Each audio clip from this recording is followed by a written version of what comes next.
सेदिन अनेक भाषा दक्षता थिबा पंडितों मातृभाषा कौन होई पारे जानिबा पाई अकबर व्यस्त हो पड़े एवं दायित्व देले बीरबल को जे तांकर मातृभाषा कौन ताहा तुम्हें जानिकी कहब। बीरबल बहुत चतुर थिले तांको एपरि एक परिस्थितिर सम्मुखीन करेले कि हठात तांको पदरु जो कई पद कथा बाहरी पड़िला ताहा थिला तमिल भाषा एवं सेथुरे जणा पड़ी जाइथिला जे सही पंडित होकर मातृभाषा होचे तमिल। तो मातृभाषा ये होचे माआर भाषा जे कि हृदय भितरु बाहरे ताहा ही होची मातृभाषा।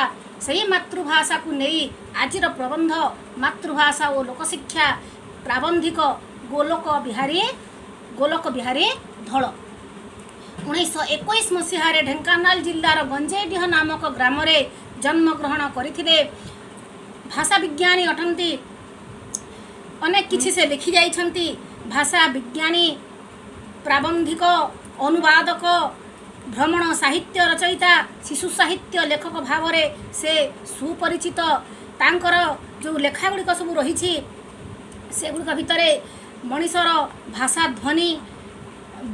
भाषा ध्वनि विज्ञान इंग्राजी उच्चारण शिक्षा और भाषा शास्त्र एगुड़िक तांकर प्रमुख लेखा। भ्रमण साहित्य मध्य से लिखिछंती लंडन चिठी अमेरिका अनुभूति गंगारू गोदावरी एगुड़िक सब तांकर से भ्रमण साहित्य उपरे लेखा। तांक द्वारा जो ओडिया भाषा को अनुदित होइछि पुस्तक सेगुड़िक मध्य गोदान गवन बंदी नेहरू विस्मृतिर चित्र एगुड़िक होछि प्रमुख। विभिन्न समय रे से लिखिथा प्रबंध गुड़िक मध्य मनीषर भाषा ओडिया केबे विचार आलोचना पुस्तक रे संकलित। यही जो प्रबंध मातृभाषा और लोकशिक्षा ये आसी ओडिया केबे नामक पुस्तक ओडिया केबे नामक पुस्तक आसी मातृभाषा और लोकशिक्षा यार प्राबंधिक गोलोक बिहारी धल। मातृभाषार उपादेयता एवं लोकमानंक पाई ताहा किपरि उपयोगी ताहा एही प्रबंधर विषय वस्तु ताहा आलोचनार विषय। आम देश में भाषा समस्या कहला मात्रे लोके बुझंती हिंदी इंग्रेजी विवाद कथा आंचलिक भाषा कथाटा बेसी मन को आसे नहीं। आम देश भारत रे जेतेबेले भाषा समस्या कथा पड़े लोक माने हिंदी इंग्राजी विवाद कथा चिंता करती। इंग्राजी एक विदेशी भाषा से आमर सरकारी माने कार्यगुड़िक सब होइछि किंतु हिंदी भाषा को सेतिकी प्राधान्य दिया जाऊ नाही जेतिकी इंग्राजी भाषा को प्राधान्य दिया जाउछि। एक विदेशी भाषा को देश में प्राधान्य दिया जाउछि सेही सेतिकी परिमाण रे हिंदी भाषा को प्राधान्य दिया जाऊ नाही। तो ए उभय भाषार जो विवाद यही कथाटी समस्ते भावती एवं सही समय रे आंचलिक भाषा कथा कहारी मन को आसे नाही। आंचलिक भाषा कौन ना अंचल जगैक अंचल सहित जे संबंधी ताहा है आंचलिक भाषा कहारी मन को सेते बेले आसे नाही। किंतु प्रकृत रे देखिबा को गले आंचलिक भाषा होउछि जनतार प्रथम प्रयोजन। जनतार लोकमानंकर प्रथम आवश्यक होउछि तार आंचलिक भाषा तार मातृभाषा। कारण मार कोलरू पड़ला पर शिशु जो भाषा को अपनार करि निए ताहा होछि तार मातृभाषा। अन्न वस्त्र परि तार दरकार निजर भाषा। गोटे मनुष्य पाए गोटे व्यक्ति पाए अन्न वस्त्रर जेमिति आवश्यकता रहिछि तार निजस्व भाषार मध्य सेमिति आवश्यकता रहिछि। खाद्य वस्त्र बासगृह ये तीनोटी अत्यंत एड़ा होचे मौलिक आवश्यक गोटे व्यक्ति पाई समाज रे बंचिबा पाई मौलिक आवश्यक होचे खाद्य वस्त्र और बासगृह। अन्न कौन करे ना अन्न बिना गोटे व्यक्तिर प्राण हजि जाए वस्त्र बिना तार इज्जत हजि जाए एवं बासगृह बिना आश्रय हजि जाए। ठीक सही परी निजर आंचलिक भाषा जदि नाही निजर मातृभाषा नाही तार परिचय हजि जाउछि। सेथिपाई मातृभाषा को गांधीजी कहिले अन्न वस्त्र परी अन्न वस्त्र जमिति निहाती आवश्यक मातृभाषार सेमिति निहाती आवश्यकता रही। जोड़ा अन्नर महिमा रे गंगाधर लिखिछंती जहाकू जा अन्न से ता करे भक्षण अन्न बिना न हुए शरीर रक्षण। ए शरीर रक्षा ही पारिबो नाही अन्न बिना, सेमिति भाषा बिना मध्य आमे बंची पारिबा नाही। मातृभाषा को छाड़ी के आमे तिष्ठी पारिबा नाही, समाज रे निजर परिचय बजाय रखि पारिबा नाही। सेथिपाई अर्थनीति क्षेत्र में गांधीजी विदेशी वर्जन करी स्वदेशी व्यवहार करिया पाई जेमिति डाक देले भाषा क्षेत्र रे, सेहीपरि भाषा क्षेत्र में सेमिति इंग्रेजी छाड़ी मातृभाषा को समृद्ध करिबा पाई घोषणा करी। जेमिति अर्थनीति को सुदृढ़ करिबा पाई विदेशी द्रव्य को वर्जन करी स्वदेशी जिनस को आपणार करिबा पाई से घोषणा करथिले। हस्तशिल्प कुटीर शिल्प को प्राधान्य देवा पाई कहिथिले। विदेशी जिनस को आमे जदि बाथ देबा ताकू वर्जन करिबा आम देश सुदृढ़ हेबो, कारण निज कल कारखाना निज देश रे उत्पन्न द्रव्य आमे निजे व्यवहार करिबा द्वारा आम अर्थनीति सुदृढ़ होई पारिबो। लोक मानकर कार्य दक्षता बढ़िबो, लोक माने से माने कोन करिवे ना विभिन्न कार्य रे नियुक्ति पाइबे, बेकार समस्या कमिबो एवं आमर अर्थनीति मध्य सुदृढ़ हेबो। तेणु आमे व्यवसाय क्षेत्र रे जेमिति अर्थनीति क्षेत्र रे जेमिति एही जिनिस को गुरुत्व दिया देबा पाई जेमिति से डाकरा देले, ठीक सही परी इंग्राजी छाड़ी मातृभाषा को समृद्ध करबा पाई मध्य महात्मा गांधी डाकरा देइथिले। महात्मा गांधी होचंती आम जातिर जनक, पूरा नाम मोहनदास करमचंद गांधी। से तांकर डाक हैला कोन ना केंद्र भाषा हेबो हिंदी, आम केंद्रर भाषा हेबो हिंदी एवं भिन्न भिन्न राज्य गुड़िकर राज्य भाषा हेबो आंचलिक भाषा, अर्थात राज्य लोकमानकर मातृभाषा। केंद्र रे रहिबो हिंदी भाषा, केंद्र भाषा हेबो हिंदी एवं विभिन्न राज्य जो रही राज्य मानकर तांकर भाषा निजस्व भाषा हेबो सेमानकर निज निज अंचलर भाषा। जेमिति आमर आंध्रर तेलुगु, आसामर आसामी, छत्तीसगढ़ हिंदी, गुजरात गुजराती, ओडिशार ओडिया, कर्णाटकर कन्नड़ा, एहीपरि तांकर निज निजर आंचलिक भाषा रहिबो। लेखक चित्तरंजन दास तांको मतरे ए भाषा गोटे निर्जीव नुहे, भाषा केबे निर्जीव नुहे। केते जण पंडित लेखि थिबा केवल बहीपत्र को यह बुझाए नहीं, भाषा केवल गोटे बहीपत्र को बुझाए नहीं, एक जातिर सुख दुख कामना बासना को बही नहीं चली ये गोटे बाहन अटे। गोटे जातिर सुख दुख की बही आणुची, गोटे जातिर कामना बासना को बही आणुची। तेणु अन्न वस्त्र परी निजर भाषा मध्य अत्यंत आवश्यक, कारण गोटे जाति को एक सूत्र रे ये बांधी रखी।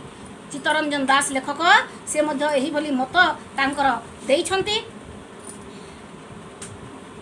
गांधीजी मातृभाषा को मातृस्तन्य परि मूल्यवान करुथिले, मूल्यवान मन करुथिले, मातृस्तन्य परि मूल्यवान मन करुथिले। काहाकू ना मातृभाषा, काहेकि ना मातृस्तन्य जेपरि मार क्षीर जेपरि अति निर्मल स्वच्छ मूल्यवान एवं गोटे शिशु पाई अत्यंत उपयोगी, माँ एवं शिशु मध्य जो निबिड़ संपर्क रखिबार जो माध्यम ताहा मातृ क्षीर, ठीक सहीपरि गोटे अंचलर भाषा गोटे आंचलिक भाषा मातृभाषा ये कौन करे ना सही अंचलर लोक मानक पाई अत्यंत उपयोगी अत्यंत मूल्यवान।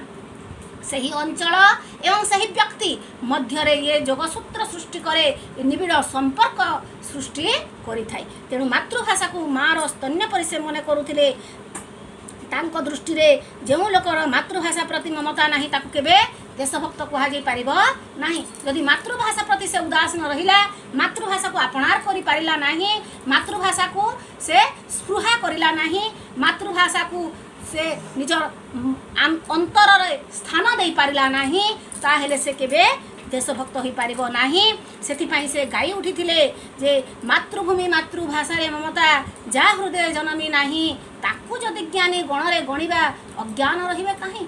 जदि आमे ताकू ज्ञानी बोली कहिबा, जे मातृभाषा को भल पाउ नाही से जदि ज्ञानी हेई गला, ताहेले अज्ञान कोठी आमे अज्ञान काहाकू कहिबा। आम ओडिसार मातृभाषा होची ओडिया, ओडिसार मातृभाषा होची ओडिया।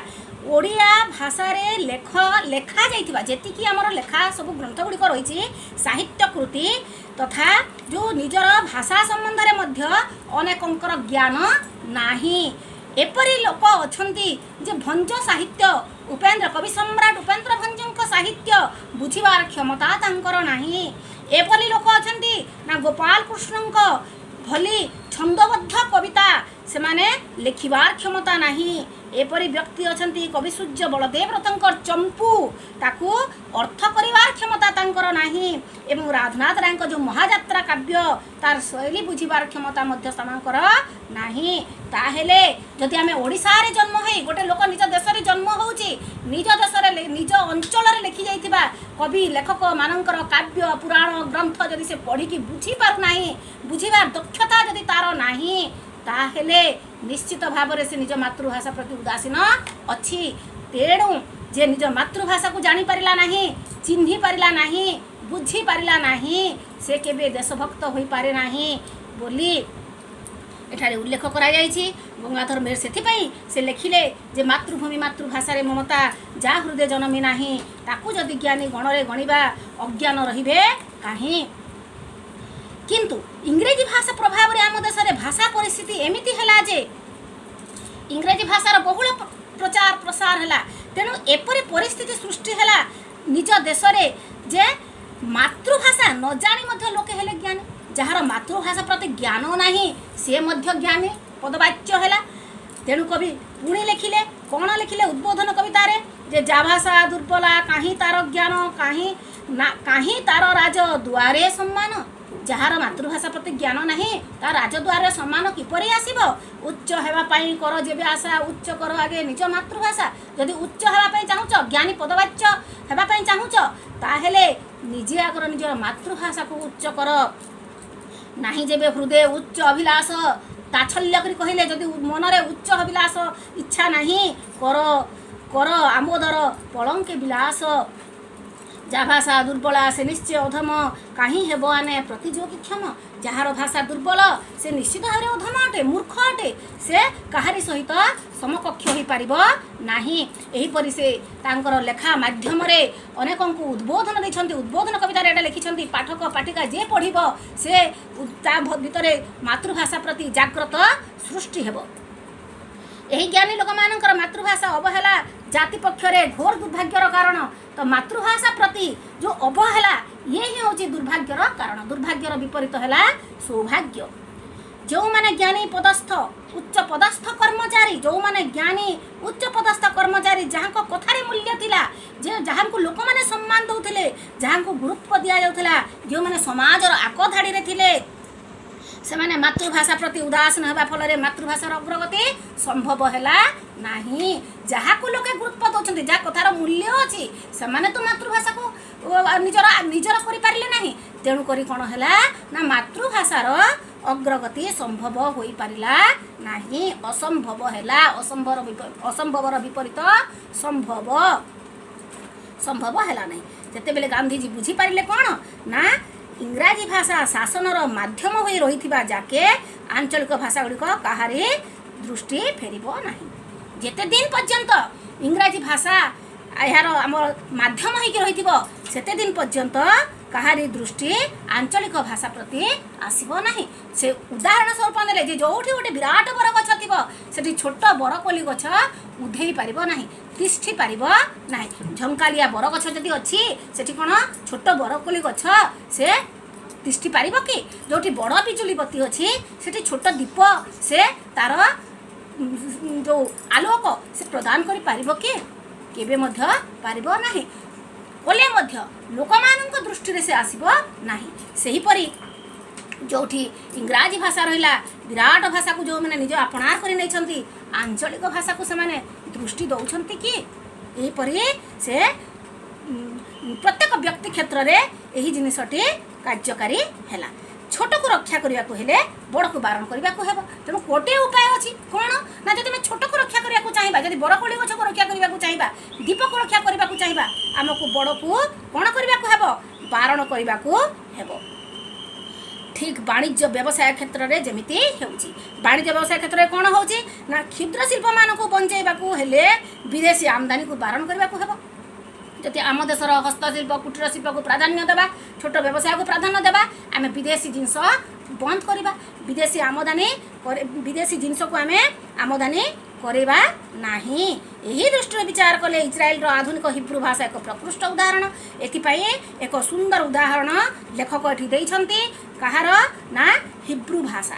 हिब्रू भाषा इज्राएल जोड़ा इज्राइल देश सेटा हूँ इस्राएल देश तांकर भाषा हूँ हिब्रू भाषा। हिब्रू भाषा आगु कौन थिला ना मृत प्राय थिला।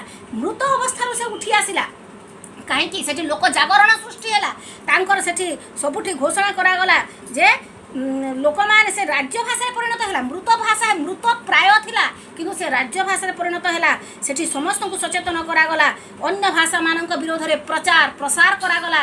एपरिक स्कूल कॉलेज रे मध्य शिशु मानू छात्र छात्री मानू शिक्षा दिगला जे अन्य भाषा व्यवहार करा नहीं। निज भाषा को निज हिब्रू भाषा को प्राधान्य दियो। हिब्रू भाषा रे प्रत्येक लेखा लेखी इत्यादि व्यवहार कर। तो एभली सेमानंकर जागरण फल रे कौन है ना जो मैंने सहित प्रतियोगिता करुले फ्रेंच जर्मनी पोलिश भाषा जो मैंने प्रतियोगिता करुले जो मैंने आगरे थिले से माने पछकू फेरी गले से माने आग को जाई पारे नाही। हिब्रू भाषा तांकर ढेर आग को चलीगला 100 ରୁ 80 जन लोक से ही भाषा प्रति आग्रही हेले से ही भाषा को आपणे नेले। तो हिब्रू रे काम चलाइबा उपयुक्त हेली 100 ରୁ 80 शतकड़ा 80 भाग लोक से माने हिब्रू भाषा रे काम चलाइबा से माने कौन हेले ना उपयुक्त हेली। तो भाषा को निर्देश देबा पृथ्वीर खूब सभ्य देश मानकर मध्य एकाडेमी अछि। इज्राएल रो हिब्रू पई गोटे भाषा काउंसिल मध्य अछि। आमे आ गोटे उदाहरण मध्य में नहीं पारिबा जोड़ा हमर विश्व मातृभाषा दिवस पालन करा जाउछि। बांग्लादेश रे 1952 मसीहा रे ढाका रे होइथिबा जो भाषा आंदोलन रे 4 जन छात्र से माने पुलिस गोलीर शिकार हेथिले एवं सेथि पई तांकर सही शहीद दिवस को मन रखा 1949 मसीहा फेब्रुआरी 21 रे विश्व मातृभाषा दिवस पालन करा माने डाकरा दिगला घोषणा करागला एवं 2000 मसीहा फेब्रुआरी 21 रु ताहा पालन मध्य हेउची। तो एही परि आंदोलन करिकि समाने मध्य तांकर भाषा को निजस्व करि पारिथिले। तो गोटे जाति जदि निज भाषा प्रति उदासीन रहिबो केबे मध्य तार आंचलिक भाषा आगो को जाई परिबो नाही एवं सही जाति निजे पछरे रहिजिबो। सेथिपाई भाषा निज भाषा को निज आंचलिक भाषा को मातृभाषा को आपणार करिबा निहाती आवश्यक।